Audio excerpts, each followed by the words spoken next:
SPS y el KDA Miner este. Y bueno, a la hora de los resultados, esto lo podéis comprobar en el póster que está en la página web. Vemos que sí, que entre un 60 y un 70% de estudiantes sí que piensan que es eficiente, la mayoría sí que se sienten cómodos utilizando la intercomprensión, incluso la utilizan más que el propio inglés, ¿no? Pero yo ahora quería recalcar simplemente, pues, qué podríamos hacer nosotros, los hispanohablantes, etcétera, pues a la hora de comunicarnos con gente que habla una lengua romance. Y es simplemente, pues, como dice aquí, este lusófono que se queja, pues también esforzarnos nosotros un poco en entender el resto de lenguas, ¿no? Porque los hispanohablantes tenemos una situación de dominio pues, del siglo XVI o así, y a veces no hacemos ese esfuerzo a la hora de entender al resto. Y tampoco a la hora pues, de hablar más despacio. Y bueno, simplemente era esto. Aquí os dejo la bibliografía, pues si queréis consultarla. Y si tenéis alguna pregunta, pues lo podéis hacer. Muchas gracias, Daniel, por presentarnos esa metodología de investigación para que quienes están ahora en lingüística general, lo primero, vean cómo se hace un TFG, qué cosas se pueden trabajar, cómo funciona un estudio y demás. Por favor, acordaos de las demás personas, apagad los micros. Sergio, apaga tu micro, que te estoy escuchando. Porque si no se solapan y no se entiende nada. Quien quiera hacer preguntas a Daniel, que aproveche el chat, porque así le damos paso a Raquel para que no se nos vaya acumulando un retraso demasiado pesado, ¿no? Porque te han hecho preguntas, ¿vale? Daniel, entonces las puedes contestar mientras. Si quieres puedes apagar tu webcam y sigues ahí a tu rollo en el chat y le damos paso De acuerdo. a Raquel. Muchísimas gracias. Raquel, y pues mientras vas proyectando el PowerPoint, ya sabes cómo es, abajo, a presentar ahora. ¿Le doy a toda la pantalla o a una ventana?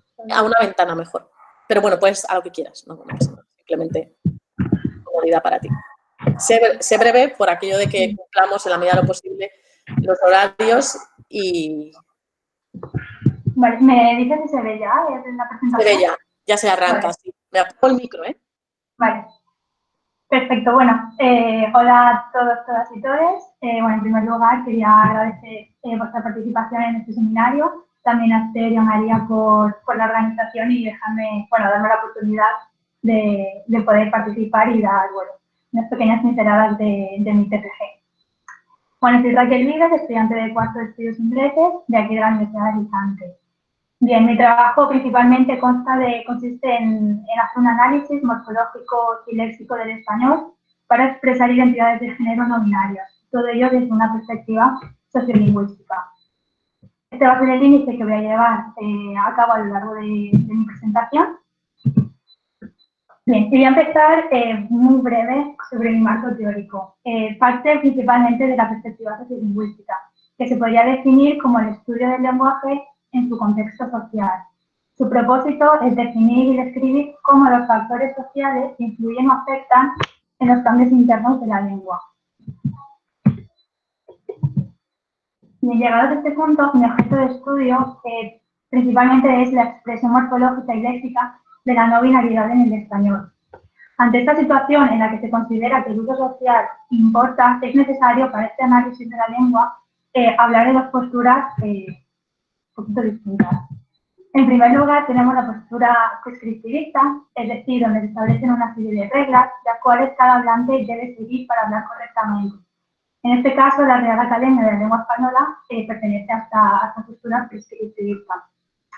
En cambio, su nueva gramática del 2009 definen que la lengua española tiene un género no marcado y, por tanto, se usa el masculino como genérico para englobar a todas las identidades de género que conforman la sociedad.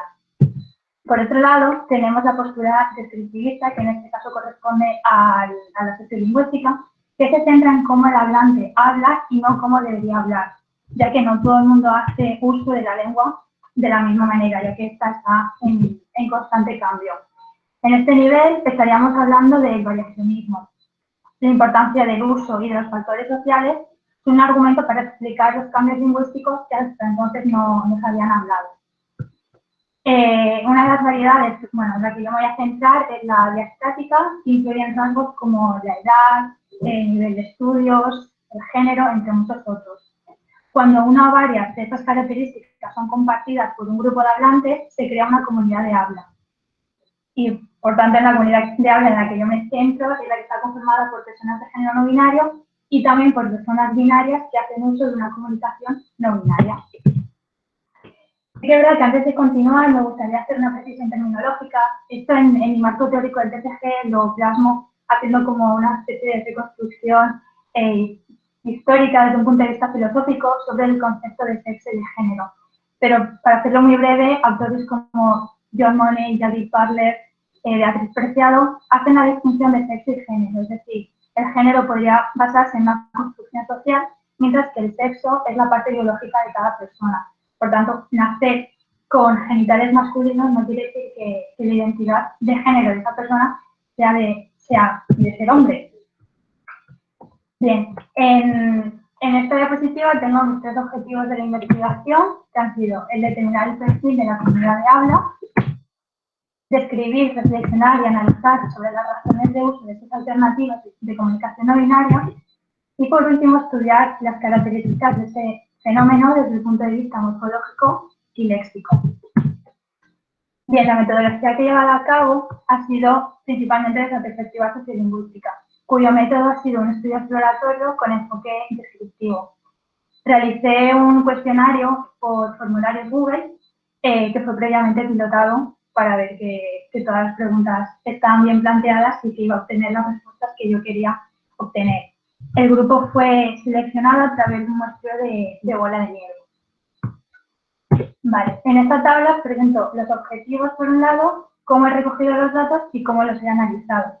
El primer objetivo, que es el de determinar el perfil de la comunidad de habla, es a través de preguntas sociodemográficas y el modo de análisis ha sido descriptivo en modo de porcentajes. Para el segundo y el tercer objetivo, hice preguntas abiertas, donde los informantes tuvieron la oportunidad de reflexionar sobre lo que yo les estaba preguntando. Sus resultados han sido analizados a través de codificación en clústeres temáticos y también mediante la categorización de estas alternativas no binarias. Bien, aquí voy a hacer referencia a lo que estaba hablando Artemis en su presentación. He decidido dividir los diferentes mecanismos entre mecanismos directos e indirectos, que bueno, ya como está explicando él, no voy a repetir, los podéis ver en esta tabla, los diferentes. Vale, en esta segunda diapositiva les dije a través de una escala de Likert qué pensaban o qué percepción tenían del masculino como genérico, es decir, si estaban de acuerdo o no. Podemos observar que el 43% está totalmente en desacuerdo frente a otro 43% que está en desacuerdo de que el masculino sea la forma genérica. Sí que es verdad que me gustaría destacar que 10 de los 14 informantes son mujeres y hombres cis, por lo que ellos sí que se sienten identificados con el sistema morfológico español que tenemos actualmente, pero los no binarios o agéneros no. Por eso buscan otras alternativas de comunicación y de sentirse identificados dentro de su propia lengua. Y ya para acabar la parte de los resultados, conforme estoy analizándolos, me llamó la atención que muchos coincidían en lo mismo, ¿no? Y decidí como titularlo como la percepción de los informantes sobre la recepción social de la comunicación inclusiva, que se puede dividir en 3 puntos: el rechazo, la resistencia y el registro. Muchos de los informantes perciben una resistencia y rechazo cuando hacen uso de esta comunicación no binaria. Hay una resistencia para crear nuevas alternativas incluyentes, ya que estas nuevas formas neutras no están ni normalizadas ni estandarizadas. Un informante confesó que recibe rechazo, incluso insultos, por usar la E, ya que los argumentos son que es una forma de fonética nueva en la que no estamos acostumbrados. La argumentación de esos ataques hacia esas personas que usan la no binariedad en la lengua es porque se está atacando la naturaleza de la lengua española. Y bueno, en cuanto al registro, se sienten mucho más cómodos de hacer este tipo de comunicación cuando están en ambientes mucho más informales y en los que saben que no van a recibir ningún tipo de ataque por su forma de comunicar. Y nada, ya para acabar mi presentación, he querido hacer os invito a que reflexionéis sobre esta cita que le he sacado del libro de sexismo lingüístico de María Ángeles Calero Fernández. Es si la lengua condiciona el pensamiento o es el pensamiento que condiciona la lengua. Y nada, muchísimas gracias y bueno, aquí os dejo mi mail por si tenéis alguna duda o queréis saber algo más del tema, que podéis contactar conmigo. Gracias, Raquel. Te digo lo mismo que a Daniel. Quita la presentación y puedes seguir comentando lo que consideres o responder a las preguntas, muchas gracias, en el chat, ¿vale? Y le voy a dar la palabra ahora a Carles Navarro Carrascosa, que es de la Universidad de Valencia y que cuando tú quieras puedes compartir... Sí, a ver, un segundito a ver si me aclaro, ¿eh? No sé si se ve. Ahora sí, tarda un poquito, pero sí, ahora se ve. Se ve vale, pues nada, bueno, pues empiezo, ¿no? Vale, bueno, pues buenas tardes. Lo primero quiero agradecer a las organizadoras que consideraran que el tema que yo estoy investigando pues tuviera un encaje en esta jornada. Y luego también, evidentemente, quiero agradecer toda la colaboración y toda la parte de responsabilidad que tienen en esta investigación a mis directoras de tesis, que son la doctora Julia San Martín y la doctora Virginia González. Bueno, yo rápidamente, esta investigación es el foco de mi tesis doctoral. Voy a resumir brevemente en qué consiste y brevemente hablaré también sobre el marco teórico. El marco teórico de mi investigación es la lingüística queer, que es una disciplina que fue inaugurada con la publicación de Queer Rephrased, que es la obra que tienen ahí reseñada, y que estaba formada por una serie de artículos sobre la construcción discursiva de identidades sexuales a partir de una perspectiva performativa. Una de las principales características de esta disciplina es el estudio del léxico desde una perspectiva de construcción de identidades. En este sentido, hay un fenómeno lingüístico muy interesante y en el que yo voy a insistir mucho, que es la reapropiación de algunos términos que en principio tienen connotaciones ofensivas, como veremos en el caso de la palabra maricón, y se reapropian de estos términos, se les quita la carga negativa al término, plantándole cara a una realidad en principio homófoba de ciertos sectores sociales, y se crea un nuevo lexema que pasará a formar parte del argot propio de la comunidad lingüística. En cuanto a la metodología que yo he utilizado, cuando empecé la tesis doctoral, uno de mis mayores retos era encontrar un corpus que estuviera formado por muestras reales de habla. Claro, las investigaciones previas en lingüística queer en el ámbito del hispanismo, el corpus que habían utilizado era básicamente... estaba basado en literatura o en cinematografía. Por lo tanto, yo quería elaborar un corpus, y así que cogí una grabadora, me puse a grabar, obtuve 5 conversaciones coloquiales grabadas en secreto, 20 entrevistas con entrevistas en grupo, es decir, para que también pudiera haber interacción entre los distintos informantes, y luego, para completar la parte cuantitativa, elaboré y hice circular por redes sociales una encuesta en la que he conseguido 478 informantes de toda la península ibérica. Bien, como es un estudio sociolingüístico, hay que plantear varias características en esta investigación. Una de las más relevantes es la peculiaridad en las variables sociolingüísticas. Se tienen en cuenta, en este caso, la orientación sexual y la identidad de género como variables, tanto para el hablante como para el referenciado. Así, el contexto de uso en el que se vean estas formas de tratamiento será fundamental.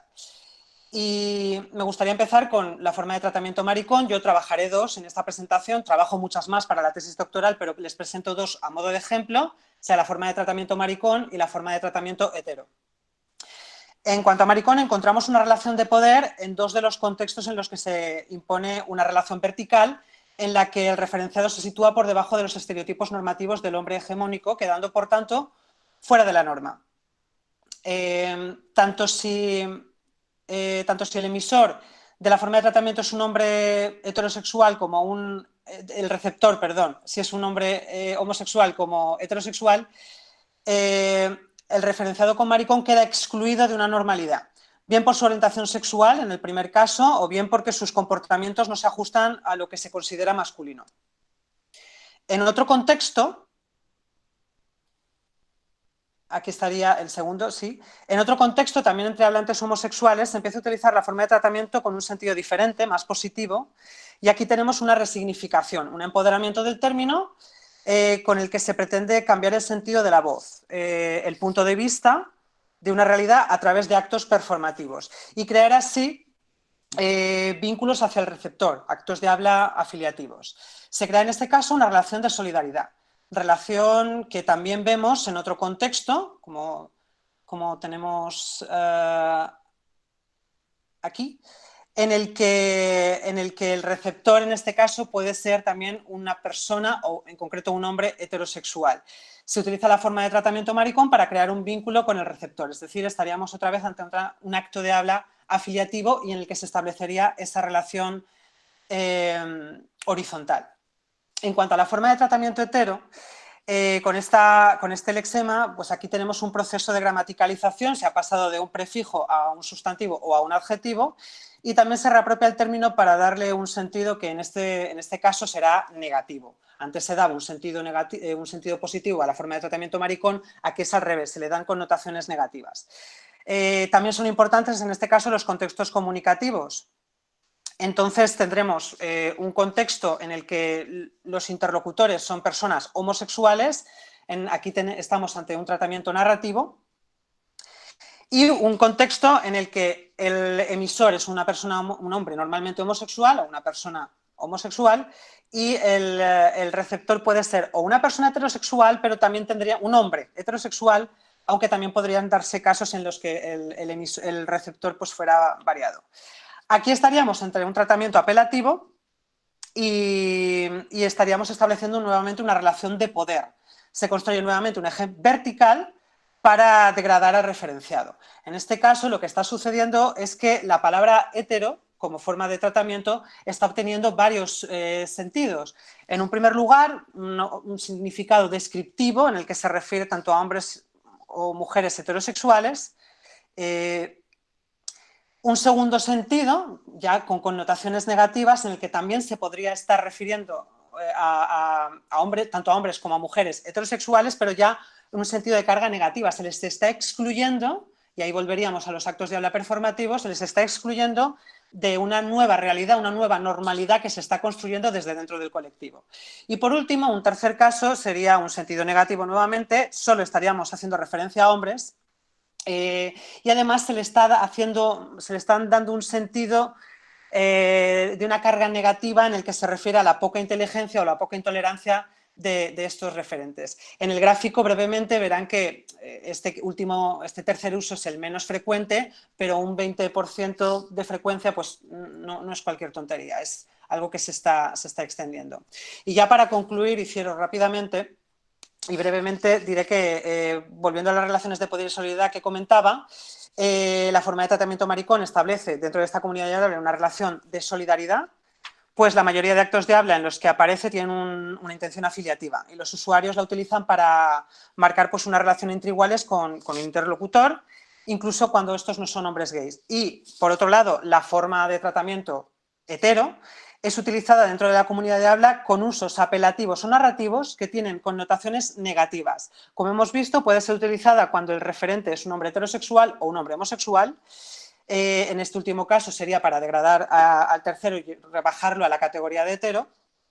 Y la relación que se establece es de poder, pues el emisor pretende posicionarse por encima del hombre que es referente, alegando cierta superioridad intelectual o incluso muchas veces de tolerancia. Y con esto pues te hago lo mismo, te castigo, te mando al chat a contestar y le doy la palabra, muchísimas gracias Carles, le doy la palabra a Jonathan, que me imagino que está por aquí. Sí, ya estoy aquí. Vale, ¿sabes cómo compartir pantalla, no? Abajo a la derecha. Sí, pero tengo un problema, que es que tengo un problema amb el micròfon i amb la càmera de l'ordinador i estic fent-lo amb el telèfon. I enfocaré amb el telèfon la pantalla, ho sent, que és un nyap, però és que no puc fer-ho d'una altra manera, ho sent. No, puedo compartir yo mi pantalla y enseñar yo tu póster. Sí. Lo hago yo, no te preocupes. Comparto yo la pantalla y que se verá con mejor calidad que la tuya.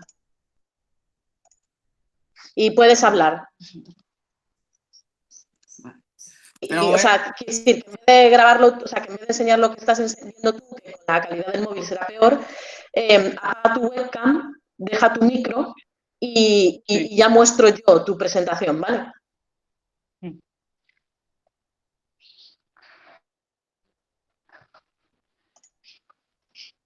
Vale, está en eso. ¿Se veu o no?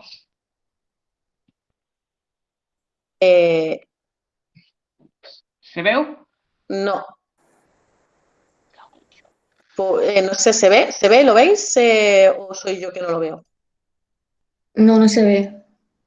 Vale. Es mejor si María muestra su pantalla con el póster. Sí, por eso te decía, Jonathan, deja de compartir tú, apaga tu webcam, porque no se ve bien. Habla Vale, solo y yo presento tu póster y lo enseño yo. D'acord, perdoneu-me tots, de veritat. Ho sento. Nada, si no tenemos un problema técnico, ya lo dije por la mañana, esto no es un seminario online ni es nada. Bé, ¿Ahora se ve? sí. Bé, volia agrair a l'organització, sobretot a Maria del Carmen, que m'ha ajudat a preparar-me la presentació i el pòster, i també al meu professor Antoni Mas, que m'ha ajudat a l'hora de fer el meu TFM. Bé, jo soc alumne de màster i estic fent el meu TFM i el títol del meu TFM és La llengua en el desenvolupament de la consciència i expressió culturals, el Baix Segura, proposta unitat didàctica. Bé, la introducció del meu treball, al llarg del meu treball s'aniran fent.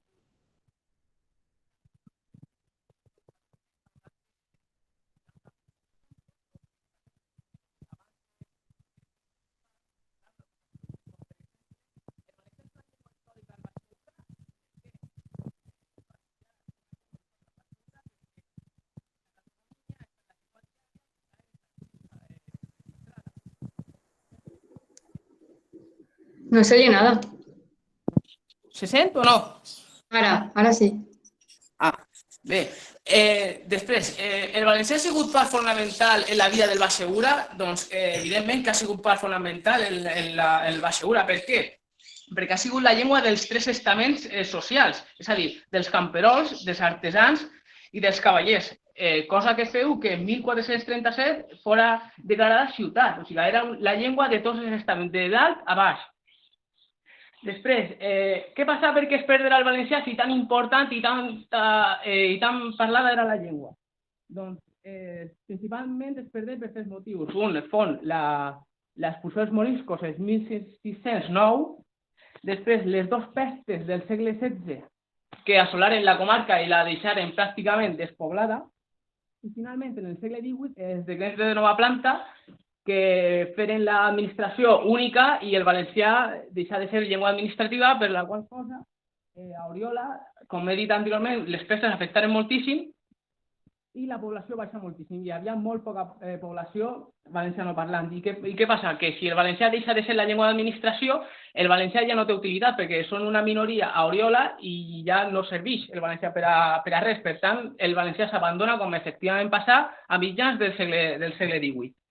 Bé, i finalment, dintre d'esta introducció, els alumnes es poden preguntar: Oriola pot ser bressol i radiació del valencià al sud? És a dir, València era bressol i radiació del valencià al centre del País Valencià i al sud estava Oriola, que era també un focus d'irradiació de valencià.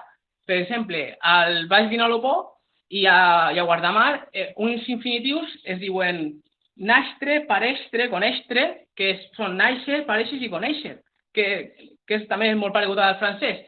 I aquest increment, ixt, nasqué a Oriola, és a dir, que tot el que passava a Oriola s'anava expandint per tota la zona. Això demostra que el valencià era una llengua parlada a Oriola i que Oriola era una ciutat molt important al sud de València.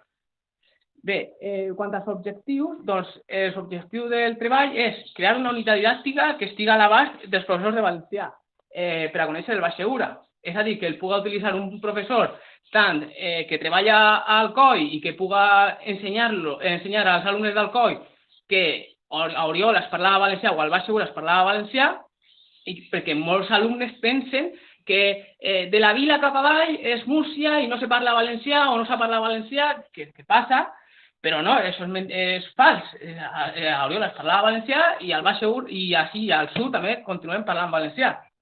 O bé que el mateix professor de valencià que treballa a Oriola o al Baix Segura puga donar a conèixer als alumnes la seva... No escoltem res ara.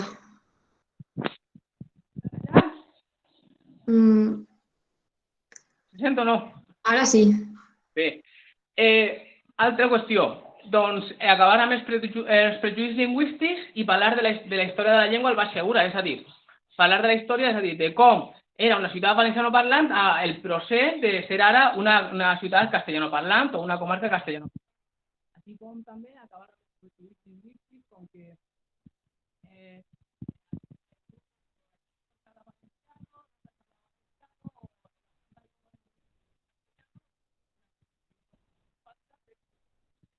entre Múrcia y Oriola, la correspondencia era Oriola y Múrcia. Oriola enviaba cartas en Valencia a Múrcia y Murcia enviaba cartas en Castellà a Oriola. O sea, que... Jonathan, perdona, ¿no estás tapando con la mano en algún momento el micro? No. En general bien, pero de repente hay momentos en los que se te deja de escuchar. No sé si mueves el teléfono, lo que estés usando, igual intenta no moverlo o algo así, porque como que se va y se viene. ¿Se sentará o no? Así, no te muevas, vale, quieto ahí. Hagas lo que hagas, quédate ahí. Bé, i com el valencià també, per a demostrar que el valencià no és una imposició al Baix Segura, perquè l'única llengua que ha sigut imposada al Baix Segura ha sigut el castellà, bé a través de la repoblació o bé a través de l'eliminació del valencià com a llengua administrativa i posició del castellà com a llengua administrativa, com bé ocorregué. I, finalment, com el valencià està tot arreu. És a dir, aquí no hablamos valenciano. Això és mentira. Per què? Perquè encara que ells parlen castellà, estan parlant d'un castellà ple de valencianismes. Per exemple, una paraula que diuen moltíssim. Me he comido unos gínjoles. Això de gínjoles ve del valencià gínjol, que en castellà es diu asufaifa. I la gent diu que gínjol és castellà i no és castellà, és valencià. I és una cosa que estan parlant-la i no ho saben. Per a dur a terme el treball, he utilitzat una bibliografia general que ha sigut per a la part històrica, perquè la frontera valenciana del sud ha anat fluctuant, sobretot en el segle XIII i XIV. Per exemple, el Baix Segura, Elx i tal, ens pertanyien a Castella, però després passaven al Regne de València. O sigui, per explicar aquests canvis, perquè aquests canvis també feren que es parlara valencià així. I la història del valencià de com ha deixat de parlar-se valencià al Baix Segura. Després, la bibliografia local. Doncs he fet un buidament de bibliografia local dels pobles, per exemple, d'Oriola, d'Almoradí, de Coix, de Torrevella. Per exemple, a Oriola, els majors diuen pimentón. Pimentón en valencià es diu pimentó i en altres llocs es diu pebrera, que és el pimiento castellà. I és una paraula que sols es diu a Crevillent. I en la resta d'Alacant, la província, es diu pebrera, excepte els alcoians que diuen bajoqueta, però això és una altra història, i això demostra que a Oriola es deia pimentó. O bé com a Almoradí, l'imperatiu es diu vine en si. En comptes de dir ven aquí, és vine en si, que és del valencià vine així. O com a Coix diuen conrear, que conrear significa cultivar, i diuen conrear, però conrear en el sentit d'ordenar. O sigui, ha hagut un canvi semàntic ahí en aquesta paraula. O a Torrevella diuen sangrijuela, que sangrijuela és un creuament que hi ha hagut entre sangrisola valenciana i sanguijuela castellana, és un creuament de paraules.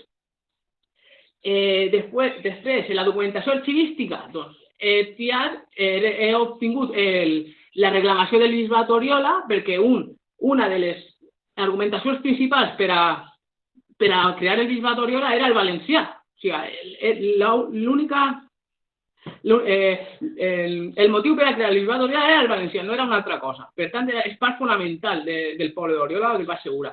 També he portat el banc de provisió del valencià a Oriola, com es diu, que s'ha de parlar per 2 vegades, d'usar el castellà administrativament i tal. O el llibre de repartiment d'Oriola, com està escrit en un castellà catalanitzat, que ja demostra ja que el català és una cosa ben antiga a Oriola, o bé el llibre dels fets, la conquesta d'Oriola del Baix Segura, o la crònica de Montaner, que parla de tots aquests fets medievals i de com canviaren tot això.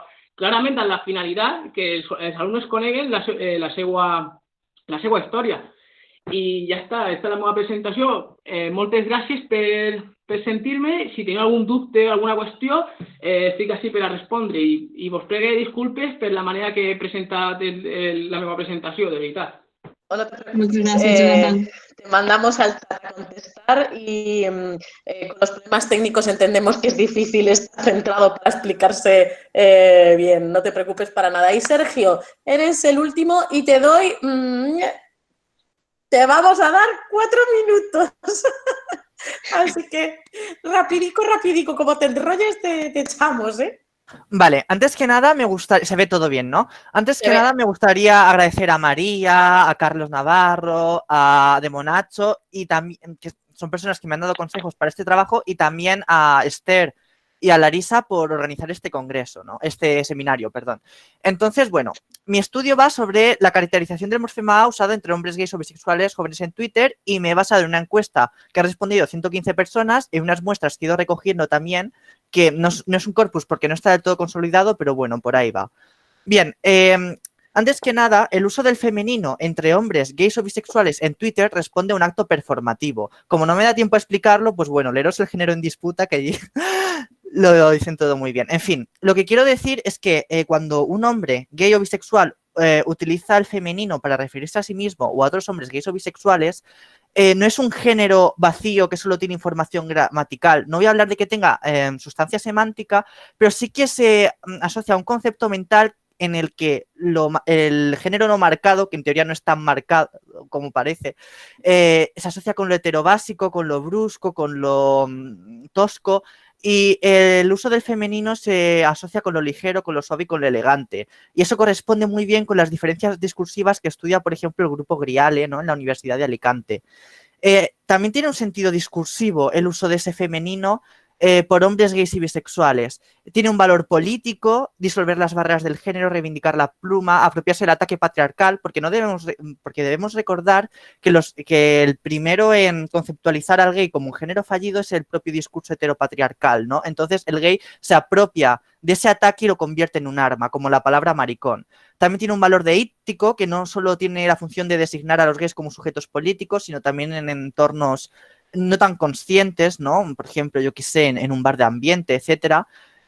También un valor expresivo, ¿no? Porque muchos hombres aseguran sentirse más cómodos usando este femenino y se ven representadas mejor sus emociones, sus moods, los sentimientos del momento, ¿no? Y también un valor humorístico. Por supuesto, no debemos obviar todo el mundo de los memes, de los chistes, de las performances, etcétera. Pero sobre todo quiero hacer incidencia en algo, y es que tanto en la recogida de muestras como en la encuesta me he podido percatar de que coinciden dos fenómenos de muy distinto signo formal. Por una parte, el femenino afecta a unidades léxicas concretas, muchas de ellas en proceso de lexicalización, pero no siempre, y por otra parte es un femenino que tiene alcance discursivo, que se utiliza en todo el tuit, dejémoslo ahí. Entonces, bueno, aquí tenemos una muestra, por ejemplo. Aquí tenemos una estadística en la cual se muestra, siendo 1 todo el discurso y siendo 5 palabras concretas, cómo se usa el femenino. Como vemos, va variando bastante. Y también, bueno, quiero hacer unos incisos. Que afecte a un léxico concreto, que afecte a todo el discurso, parece que se enmarca dentro del mismo marco conceptual, ¿no? Porque incluso cuando hay una palabra en proceso de lexicalización se mantiene el género gramatical femenino. Por ejemplo, Raúl es una circa frente a Raúl es un bala perdida. También es interesante ver cómo este fenómeno no responde al clásico uso metafórico de les, donde dos entidades se homologan, sino que se utiliza como si fuese un adjetivo que tiene que ver con la atribución de una propiedad, ¿no? Por ejemplo, Raúl es una veleta, Raúl es como una veleta, eso es un uso metafórico, pero Raúl es una circa, no es un uso metafórico, no es decir que Raúl es una serpiente, no es una metáfora, porque no se puede decir Raúl es como una circa, Raúl es como una guapa. Es una atribución de una característica. Y por último, bueno, simplemente quería decir que sería lógico pensar que el uso del femenino con alcance discursivo no está motivado tanto por las formas léxicas como cuando hay un proceso de lexicalización o cuando incide en una lexia concreta. Sin embargo, nos encontramos femeninos con alcance discursivo donde hay donde el léxico tiene mucho peso, por ejemplo, en mariquitas, en el ejemplo de abajo, o casos en los que solo afecta una lexia concreta, pero, por ejemplo, mism en su carga, en su sustancia semántica, no tiene nada para traer ese uso específico del morfema. Entonces, hay una casuística muy conflictiva y variada que sí que se enmarca dentro de un mismo sentido, de los mismos sentidos discursivos y de un mismo marco conceptual, pero que, sin embargo, aunque se influencian, es difícil de disociar. Además de que hay muchos tweets, por ejemplo, que no sabemos si lo ha usado en todo el tweet o simplemente ha usado una palabra que ha dado la casualidad, entonces es muy difícil. Y bueno, con esto he terminado, perdón por el apresuramiento, pero he querido ser lo más leve posible porque tenemos que comer. Muchísimas gracias. Viene fenomenal. Estamos viendo la diversidad de los estudios que se pueden hacer desde un punto de vista sociolingüístico, como hemos dicho, macro o micro, sociología o variacionismo. Y quiero, por cierto, hacer constar que Sergio está en tercero, que este es más friki que todos los demás míos. Este ya en tercero está haciendo sus primeros pinitos, con lo cual hay que valorar que eso, está aprendiendo a hacer su investigación, estamos trabajando, le hemos comentado estas cuestiones de metodología, claro, hay mucho camino por hacer, pero bueno, que veáis que son estudios en proceso, estudiantes formándose en metodología y en temas de investigación. Os vamos a pedir que apaguéis otra vez a todas, todos y todes los micros para poder dar la clausura, para poder hacer la clausura de este primer seminario, madre mía, que hemos hecho. Jesús, Bueno, qué estrès. ¿no? Conseguido. Bien, m'agradaria dir als estudiants i a les companyes que tanquem aquest seminari molt feliços de veure l'èxit i el gran acolliment que ha rebut. Volíem de nou agrair la participació i ajuda de tots els ponents i dels estudiants que han presentat també el pòster. Gràcies a Helena, a Naima, a Antoni i a Artemis per les vostres comunicacions, de les quals hem après moltíssim tots, espero que la meua també, y amb les quals hem pogut obrir debats molt interessants. Por supuesto, reiteramos también nuestro agradecimiento al Instituto Universitario de Filología Valenciana y al Departamento de Filología Española, Lingüística General y Teoría de la Literatura por el apoyo recibido desde que surgió esta idea de celebrar el evento. Finally, I would like to express my most sincere gratitude to my colleague María Méndez for making me part of this workshop. Without her, this event wouldn't have been possible. Esperamos poder repetir este evento en futuras ocasiones y ojalá la próxima vez podamos hacerlo de forma presencial y vernos las caras. Muchas gracias y a continuación, si algún profesor de la Universidad de Alicante quisiera decir algún comentario, encender la cámara y expresar su opinión, pues bueno, es el momento. Muchas gracias a todos, de verdad.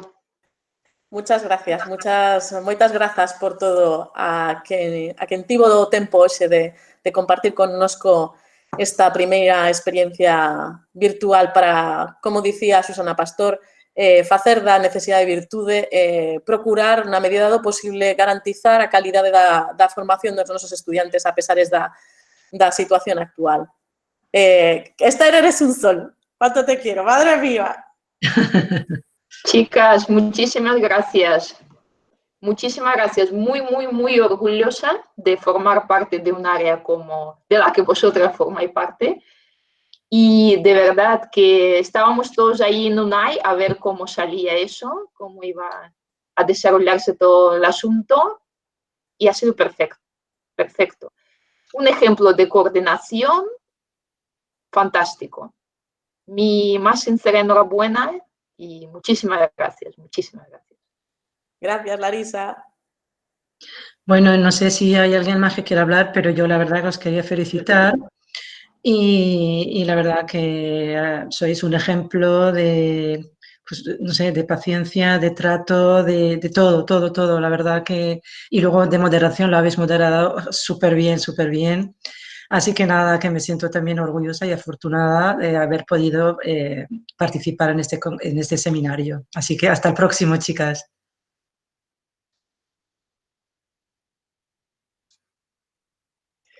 Me ha encantado el momento optimista de hasta el próximo. Bueno, yo espero que el próximo ya lo hagamos presencial y que bueno que no nos ha salido tan mal. Cuando hablaba con Esther y la idea, cuando yo me empecé a pasear por despachos de la facultad, era también retransmitirlo en directo por YouTube. Para que pudiera, pues sabéis que tenemos un compromiso con la educación pública y la formación para que llegase a cuantas más personas fuese posible. Al final, pues mira, la tecnología ha sido la protagonista por las circunstancias, pero una vez más quiero reiterar a Antonia, a Esther, claro, a Artemis, a Naima, a ti, Naima, que te estoy viendo ahora en pantalla, y a Elena que hayáis participado, así como a Ignacio Galán, que ya dije que había hecho una charla con los estudiantes también sobre sociolingüística del asturiano, a Carles, que ya nos dio una conferencia. Gracias a todos, a todas y a todos por este esfuerzo. Espero que os haya sido de interés. Y nos hemos demorado 8 minutos. O sea, esto, a pesar de los problemas tecnológicos, espero que comprendáis. Ha ido muy bien. Sí, pues nada, hasta la próxima. Muchísimas gracias. Os Gracias mandaremos. a todos. Bueno, adiós, chao. chicas. Os mandaremos Hasta los luego, certificados. Os mandaremos los certificados, los enlaces. Adeu. Adeu, gracias. Sí, sí, Muchas no solo gracias. eso. Y nos tendréis que enseñar cómo hacer eso. Porque tela. Esther, cuando quieras para la grabación. Sí, podemos grabar. Y os haremos llegar a todos los enlaces para que podáis